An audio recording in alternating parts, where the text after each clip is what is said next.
지금 김태우 수사관 이야기가 대한민국을 흔들고 있습니다. 정치 사찰 이야기죠.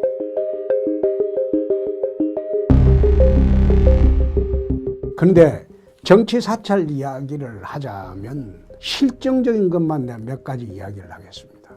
노태우 대통령 때 안기부에서 정호용 씨가 대구 남구에 출마할 때 출마를 못하도록 뒤따라다니고 사찰 압박을 했어요. 전방위로. 그 다음에 노태우 대통령 이후에 YS 때 대통령 초기에 돌아가신 김광일 비서실장하고 그 당시 안기부장하고 크게 한판 붙은 일이 있어요. 그 당시에 안기부장이 대통령 비서실장의 전화에 도청을 했다는 겁니다. 그런데 그때 안기부장 말이 우리는 국가 안보를 위해서 대통령도 도청한다.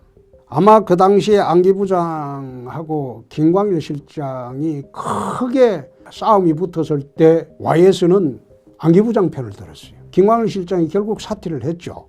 YS 이후에 DJ 들어왔을 때 제가 그 당시에 DJ 저격수를 했습니다. DJ 저격수를 할 때 저희 집 앞부터 그 당시 국정원 요원들이 봉고차에 숨어서 따라다녔습니다. 그래 따라다녀도 나는 여당 고위공직자 그리고 국회의원들은 사찰을 당해도 된다. 그런 생각으로 나는 살고 있습니다. 또 여태 그래 살아왔고 그게 옳다는 건 아니고 정권을 운용하려다 보니 그렇게 할 수도 있겠다. 나는 그런 생각을 했어요. 그래서 이제 노무현 대통령 시절에 넘어왔는데 그 당시에 이제 고영구 국정원장인가 하시는 분이 인사청문회가 있었습니다. 제가 국회 정보위원이었죠. 근데 인사청문회를 할 때 고영구 국정원장 후보가 제가 집에 도착하자마자 바로 전화가 왔습니다. 그 당시에는 집 전화죠. 내가 온 줄 어떻게 알고 전화를 했을까요? 밖에서 따라다니는 그 당시에 국정원 요원들이 방금 집에 올라갔습니다. 그리고 우리 집에 전화가 온 겁니다. 그래서 내가 고영구 국정원장 그분은 재야 시절에 변호사 하실 때도 제가 알고 있는 분이기 때문에 내가 그런 이야기를 했습니다.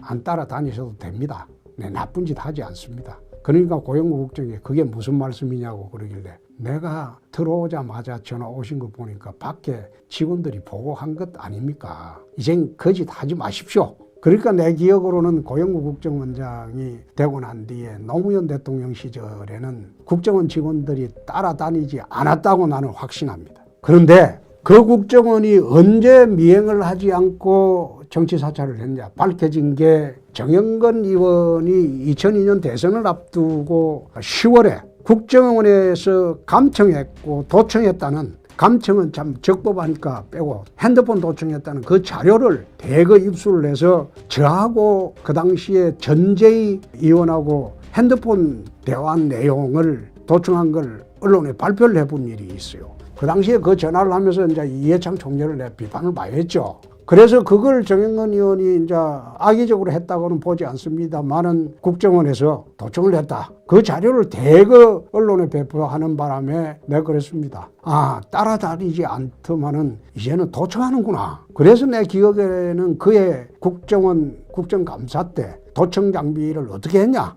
집중적으로 따지니까 없앴다. 이런 이야기를 들었어요. 그 당시에 신건 국정원장께서 도청 장비를 없앴다.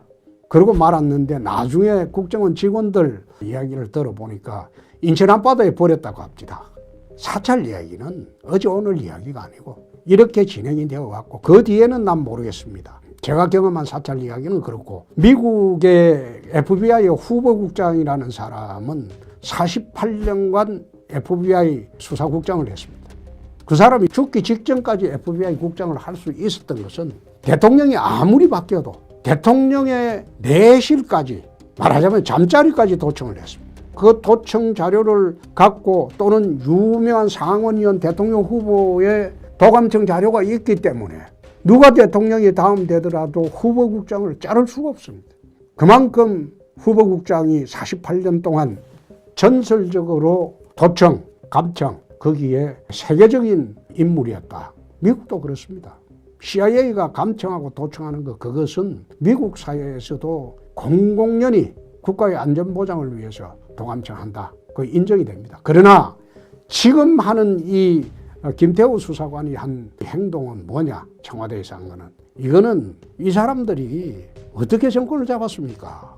민간인 사찰한다고, 정치 사찰한다고 얼마나 많이 공격을 하고, 그렇게 해서 국민들에게 정권이 부도덕하다고 해놓고 자기들은 정권을 잡았죠. 정권 잡아서 최근에 DNA가 다르다 이런 이야기도 했습니다. 나는 저 사람들은 사람의 DNA가 아니고 무슨 동물의 DNA인지, 안 그러면 화성인의 DNA인지 말하는 거 보면 참 그렇다. 한국 정치판에서 좌파와 우파를 격렬하게 비교할 수 있는 것은 좌파들은 뻔뻔스러워요. 근데 우파들은 비겁합니다.